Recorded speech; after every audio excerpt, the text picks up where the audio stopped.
एक old man और एक यंग लड़की ये दोनों बाथरूम में फंस जाते हैं। ओल्ड मैन एक जर्नलिस्ट था और उसकी इंटरव्यू ये लड़की लेना चाहती थी, पर उसके इंटेंशन कुछ अलग ही थे। हेलो फ्रेंड्स, आज मैं आपको मैड्रिड 1987 या 2011 की एक फ्रेंच मूवी एक्सप्लेन करने वाला हूँ। एक काइंड ऑफ हैंगआउट मूवी है, तो इसके कन्वर्सेशन को आप रिलैक्स कर कुछ खाते हुए एंजॉय कर सकते हो। तो बिना किसी देरी के एक्सप्लेनेशन स्टार्ट करते हैं। मूवी स्टार्ट होती है और हम हमारे मेन कैरेक्टर को, जिसका नाम है मिगेल, इसे एक होटल में राइड करता देख सकते हैं। ये न्यूज़पेपर के लिए राइट करता है और एक बहुत ही फेमस राइटर है। आज उसे मिलने के लिए एक लड़की आई जो हमारी और एक मेन कैरेक्टर है, इसका नाम है एंजेला। एंजेला आज मिगेल का इंटरव्यू लेना चाहती थी, वो भी अच्छे से राइट करना चाहती है, एक अच्छी जर्नलिस्ट बनना चाहती है।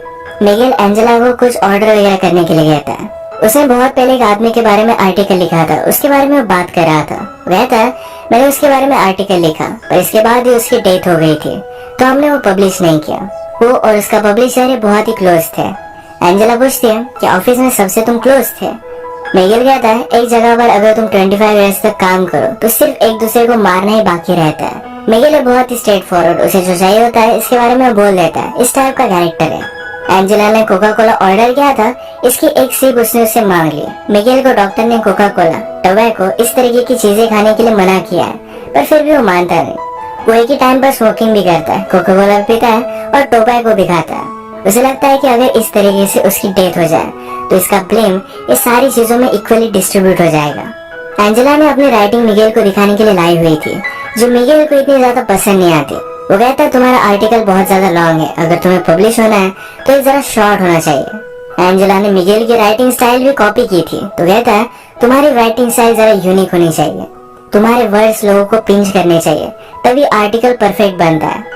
राइट कैसे करना है ये कोई भी सिखा नहीं सकता, ये अंदर से आना चाहिए। यही रीजन था एंजेला ने अपने कॉलेज में राइटिंग के कोई भी लेसन लिए नहीं थे, क्योंकि ये सिखाया नहीं जा सकता। बात करते हुए मिगेल ने एंजेला को अपने पास बुला लिया था। मिगेल एंजेला को अपने कोट से चाबी निकालने के लिए कहता है। वो कहता है एक मेरे पेंटर फ्रेंड की है जो वीकेंड के लिए बाहर गया हुआ है। तुम्हें कॉल करने से पहले मैंने चाबी उससे ले ली थी, इसके बाद मैंने मेरा लक ट्राई किया। मिगेल एंजेला को अपने साथ वहाँ लेकर जाना चाहता था। वो उसे कहता है इंटरव्यू लेते वक्त हमारे बीच कोई भी डिस्ट्रैक्शन नहीं आना चाहिए। ये वहाँ पर पहुंचे, मिगेल एंजेला को टी वगैरह देता है। यहाँ पर अलग अलग पेंटिंग्स पड़ी हुई थी, तो मिगेल कहता है पेंटिंग या आर्ट फॉर्म मुझे बहुत अच्छा लगता है। जब आप पेंटिंग करते हो उसके बाद भी कलर्स को स्मेल कर पाते हो, फिजिकली इसे एंजॉय कर पाते हो, पर राइटिंग का उस तरीके से कुछ भी नहीं है। एंजेला ने ग्लासेस लगाए थे, तो उसने वो निकाल लिया। उसके बाद उसे किस कर लेता है। इसके बाद मिगेल ने कहा कि आजकल मुझे किसी में कोई भी इंटरेस्ट नहीं है, जैसा एज बढ़ता गया वैसे इंटरेस्ट चला जाता है। उसने फिर उसे कपड़े निकालने के लिए कहे। उसका मानना था कि एंजेला उससे कुछ सीखने वाली है, तो उसके बदले में उसे भी कुछ मिलना चाहिए। उसे क्लियरली बोल देता है कि मुझे जो चाहिए ये मैंने तुम्हें क्लियरली बता दिया है, इससे ज्यादा तुम और कुछ भी एक्सपेक्ट नहीं कर सकते। इसका मतलब ये नहीं कि तुम टैलेंटेड नहीं हो, पर फिजिकली मैं तुमसे अट्रैक्टेड हूँ। आजकल मैं किसी भी लड़की को सीड्यूस नहीं कर पाता, जब यंग था तब की बात अलग थी। अगर आज एंजेला के साथ उसका कुछ हुआ तो इसके बारे में वो लिखने वाला है। एंजेला को जरा अनकंफर्टेबल लगा, तो यहाँ से वो चली जाती है। थोड़ी देर में माइंड चेंज कर फिर से वो वापस आ गई। उसने अपने कपड़े निकाले। मिगेल ने अपने फ्रेंड की कलर लेकर उसके बॉडी पर वो ड्रॉ करता है। इनके बीच में अब तक फिजिकली कुछ भी नहीं हुआ। इसके बाद एंजेला शावर लेने के लिए चली जाती है। मिगेल भी उसके पीछे पीछे आया। उसने डोर लॉक किया, वो भी शावर लेता है। शावर लेने के बाद एंजेला ने कहा कि अब मुझे यहाँ से जाना है, ये सब वो नहीं कर सकती। मिगेल को बात सुनकर बुरा लगा, पर एंजेला जब यहाँ से जा रही थी तो बाथरूम का डोर ही ओपन नहीं होता। ये डोर खराब था, पर मिगेल का फ्रेंड उसे बताना भूल गया था। एंजेला इसे खोलने का बहुत ट्राई करती है। मिगेल ने भी ट्राई किया, पर दोनों से खुल नहीं पाता। एंजेला बाथरूम की छोटी सी खिड़की से हेल्प मांगने की कोशिश करती है, पर मिगेल ने उसे कहा कि प्लीज ऐसा कुछ भी मत करो, अगर हम दोनों एक साथ पकड़े गए तो तमाशा हो जाएगा। वो एक फेमस राइटर है, तो स्कैंडल भी बन सकता है। मिगेल ने कहा कि मेरा फ्रेंड 2 दिन तक वापस नहीं आएगा, इतने टाइम में उसकी वाइफ पुलिस को कॉल कर देगी।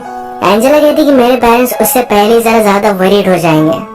इन दोनों के लिए प्रॉब्लम थे, तो फिर से खिड़की से आवाज लगाने लग जाते हैं, पर इन्हें कोई भी सुन नहीं पा रहा था। मिगेल कहता है हमारी सिचुएशन बहुत ही अजीब है, एक तो कॉमेडी हो सकती है या फिर ट्रेजेडी। एंजेला ने कहा कि अगर हम सेफली यहाँ से निकल गए तो एक कॉमेडी होगी, अगर मेरे पेरेंट्स को पता चल गया तो एक ट्रेजेडी में कन्वर्ट हो जाएगी। मिगेल पूछता है कि तुम्हारे फादर क्या करते हैं। एंजेला ने कहा कि वो मिलिट्री में है, उनका नाम उसने उसे बताया, तो मिगेल उन्हें जानता था।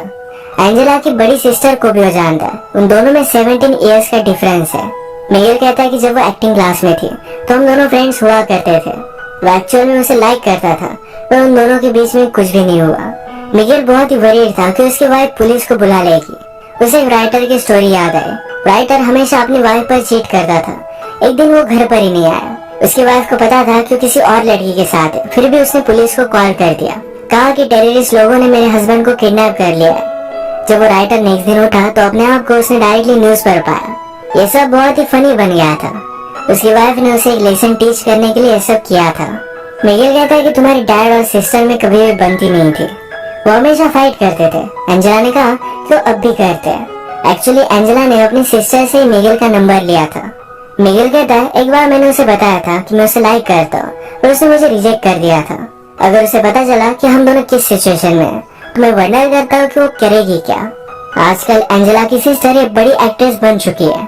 एंजेला कहती है कि मेरी सिस्टर को लगता है कि तुम बहुत ही ओवररेटेड राइटर हो।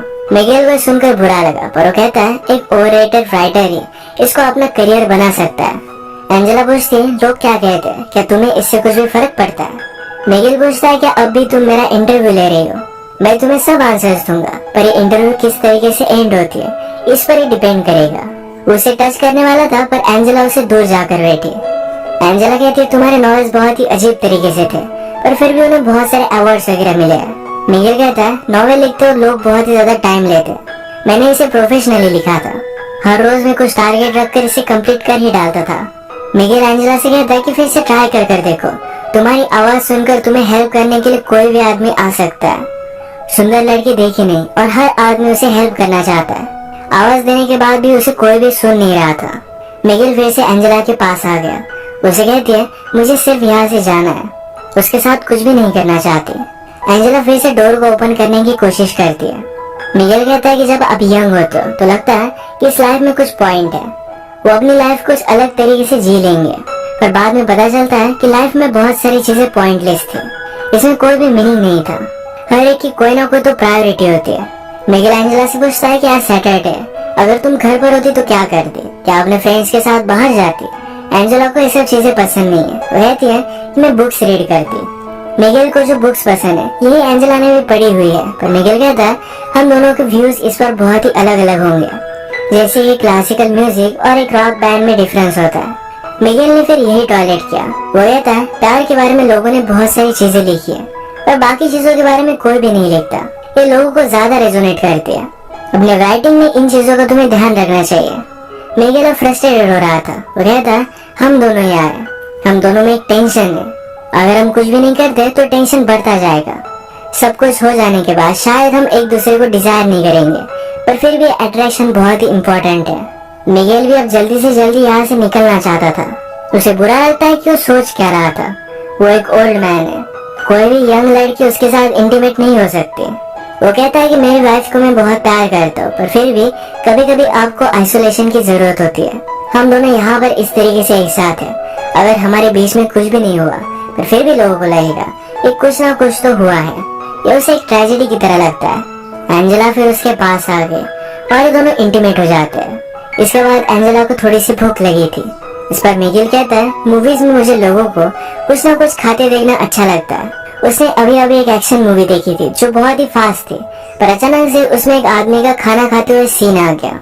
उसे लगता है कि उस सीन में एक पीस था, एक रियलिटी थी। वो बताता है कि राइटिंग भी इसी तरीके से होती है, जिस तरीके से जो भी फैक्ट्स है हमें उस तरीके से बताने चाहिए।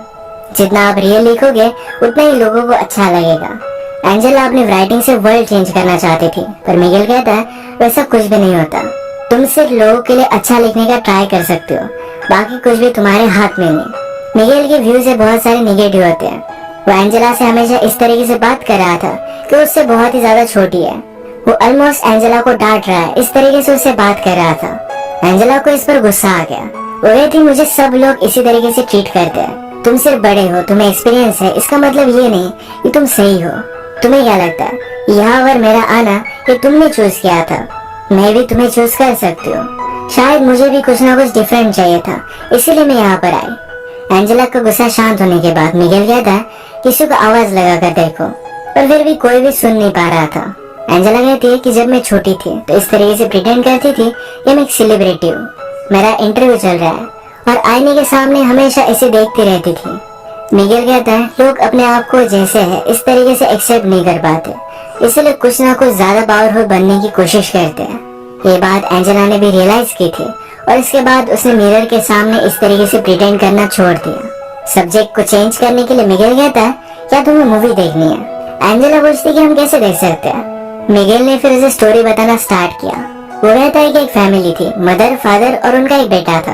एक दिन अचानक से बेटे ने अपने बेड से उठना बंद कर दिया।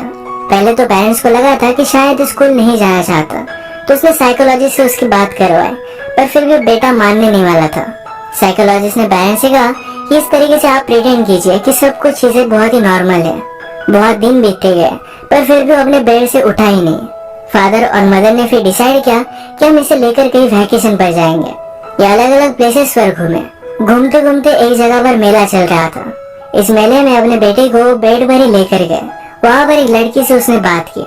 वो लड़की भी उसके प्यार में पड़ गई। उनका बेटा फिर भी बेड से उठा ही नहीं। उस लड़की को बहुत बुरा लगा और वो भी फिर बेड में ही रहने लग गई। ये बात देखकर सारे विलेज वालों को लगा कि शायद ये बीमारी कंटेजियस हो सकती है। उन्हें यहाँ से बाहर निकाल दिया गया और भी थोड़े दिन बीत गए। एक रात आई जो बहुत ही ब्यूटीफुल थी। मदर और फादर एक दूसरे की कंपनी एंजॉय कर रहे थे। वो दोनों जंगल में गए और एक दूसरे के साथ इंटीमेट हो गए। जब वो वापस आए तो उनका बेटा बेड से उठकर कहीं चला गया था। उन दोनों ने अपने बेटे को ढूंढने की बहुत कोशिश की पर उन्हें वो कहीं भी नहीं मिला। एंजेला पूछती है क्या इस स्टोरी की एंडिंग सैड है, मुझे तुम्हें क्यों सुना रहे हो। मिगेल उसे बताता है कि मदर ने अपने बेटे को ढूंढने की बहुत कोशिश की थी, उसे मिला नहीं, पर इस बात से खुश थी। उसका बेटा इस तरीके से रह रहा था, इस बात से तंग आ चुकी थी। उसे जो फीलिंग्स आ रही थी इस वजह से उसे गिल्टी लग रहा था। स्टोरी की तरह ही हमने आज जो भी किया ये गलत था। हमें इसके बारे में गिल्टी तो लगेगा ही, पर ये अब हो चुका है। इसके बारे में ज्यादा सोचना सही नहीं। इसके बाद अगर हम फिर से कभी मिले तो तुम मुझे इग्नोर कर दोगी। तुम्हें गिल्टी तो लगेगा पर यही करना सही होगा। इसके बाद थोड़ी देर में मिगेल को किसी का आवाज आया। वो उस आदमी को बुलाकर कहता है कि प्लीज मेरे फ्रेंड को कॉल करो, मैं यहाँ पर फंस चुका हूँ। थोड़ी देर में मिगेल का फ्रेंड भी वहाँ पर पहुँच गया। जिस तरीके से मिगेल ने कहा था कि तुम मुझे अनदेखा कर यहाँ से चली जाओगी, उसी तरीके से एंजेला यहाँ से चली गई। जाने से पहले एंजेला ने उसे कहा कि सिर्फ एक इंसिडेंट था, इसी तरीके से मैं उसे ट्रीट करूंगी। मुझे इसके बारे में कोई भी बुरा नहीं लगेगा, ये सिर्फ उसके लिए एक एक्सपीरियंस था। इसी के साथ ये मूवी एंड हो जाती है। अगर हम इस तरीके की हैंगआउट मूवीज देखें तो इसमें सिर्फ कैरेक्टर को और भी ज्यादा जान लेना, उनके साथ कन्वर्सेशन एंजॉय करना, यही सिर्फ एक पॉइंट होता है। तो इसी टाइप की आज की हमारी मूवी थी। अगर आपको एक्सप्लेनेशन अच्छा लगा तो प्लीज इसे लाइक और कमेंट जरूर कर दीजिएगा। मैं बहुत सारी मूवीज लेकर आते रहता हूँ, तो प्लीज इस चैनल को सब्सक्राइब कर दीजिए और बेल नोटिफिकेशन आइकन दबाना मत भूलिएगा। हम फिर से मिलेंगे और एक नई मूवी के साथ। तब तक के लिए थैंक यू और आप अपने आप का ख्याल रखिए।